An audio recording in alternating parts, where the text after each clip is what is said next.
Dacă ești expert în Microsoft Solitaire și știi să-ți faci un selfie, atunci nu înseamnă că ești expert în IT. Dacă vrei să-i vezi pe cei mai buni, grăbește-te! Sunt Florin Constantin și sunt membru fondator al grupului Divertis și inginer IT. Pe data de 12 mai vă aștept la gala premiilor regionale IT and Outsourcing, care va avea loc la Hotel Internațional în sala Magnum.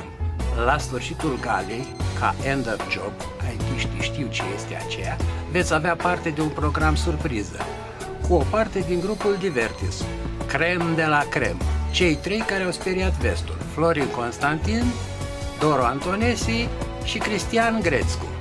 Grăbește-te!